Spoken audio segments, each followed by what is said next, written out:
প্রতিভাকে কখনো দাবিয়ে রাখা যায় না, তা আবারও প্রমাণ করলেন মানিকগঞ্জের যুবক জুলহাজ মোল্লা।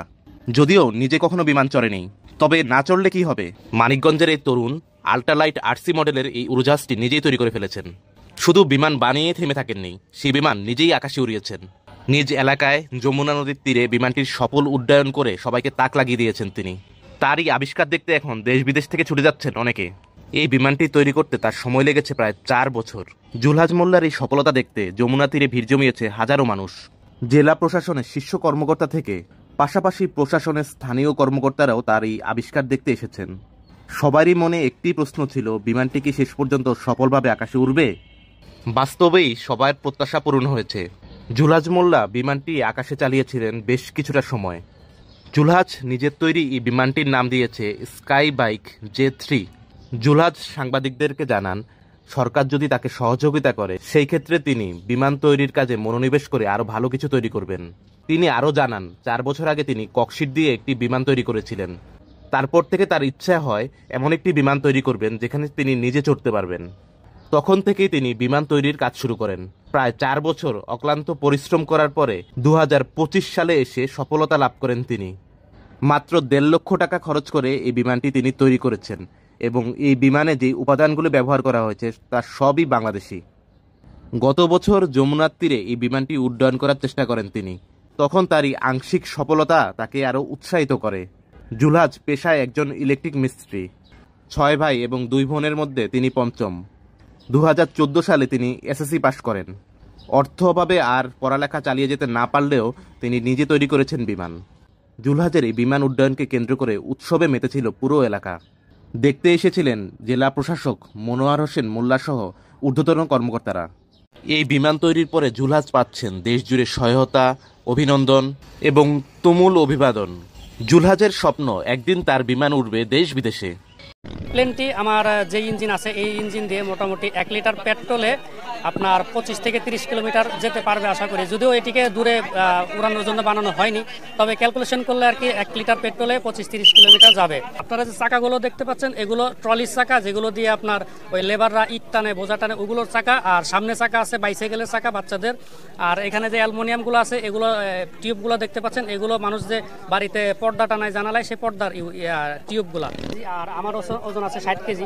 তো সব মিলে এটি যখন আকাশে উড়ে 160 কেজি ওজন নিয়ে এটি উড়ে। তো এটির যে আপনারা উইং দেখতে পাচ্ছেন এটি 32 ফিট লম্বা আর বডিটি 18 ফিট লম্বা। তো এই প্লেনটি আমার সম্পূর্ণ এসএস অ্যালুমিনিয়াম এবং লোহা দিয়ে তৈরি। তো এই প্লেনটিতে আমার একটি সামান্য 7 হর্স পাওয়ার একটি পানির পাম্পের ইঞ্জিন লাগানো হয়েছে।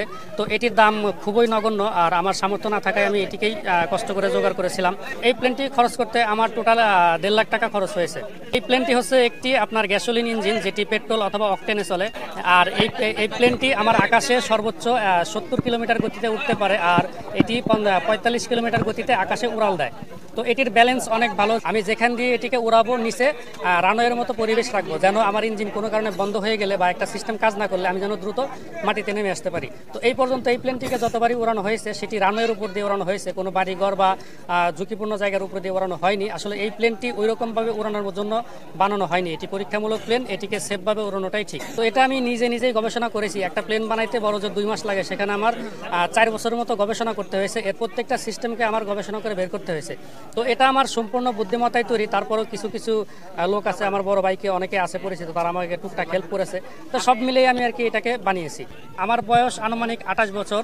তো আমি 2014 সালে এসএসসি পাস করি। এসএসসি পাস করার পর আমার আর্থিক সমস্যার কারণে পড়ালেখা বন্ধ হয়ে যায়, আমি আর উপরে পড়তে পারি নাই। তো তারপরের থেকেই কর্মজীবনে ছিলাম।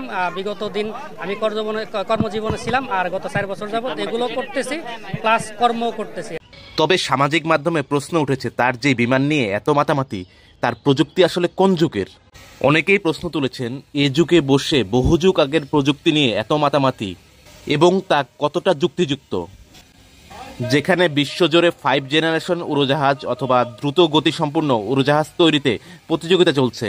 উড়োজাহাজ তৈরিতে এক দেশ এগিয়ে যাচ্ছে অন্য দেশ থেকে, যেখানে তৈরি করা হচ্ছে শব্দের চেয়ে দ্রুত গতিসম্পন্ন উড়োজাহাজ, সেখানে জুলহাজের স্কাই বাইক J3-তে মাতোয়ারা বাংলাদেশ।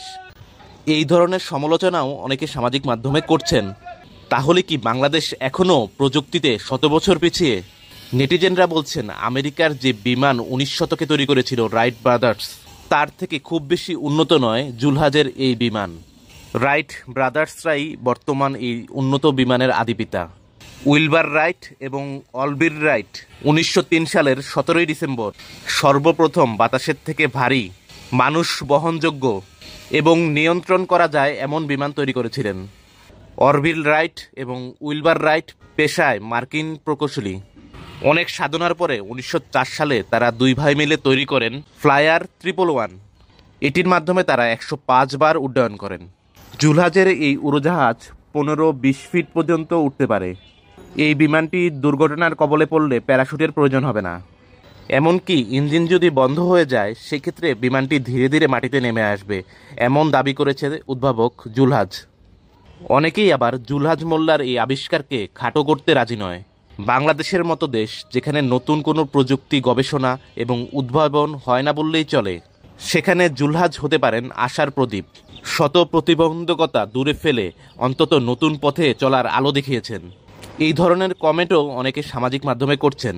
সো এ বিষয়ে আপনাদের মতামত আমাদেরকে জানাবেন। আজ এ পর্যন্তই। ভালো থাকবেন, সুস্থ থাকবেন এবং নিরাপদে থাকবেন। ধন্যবাদ সবাইকে।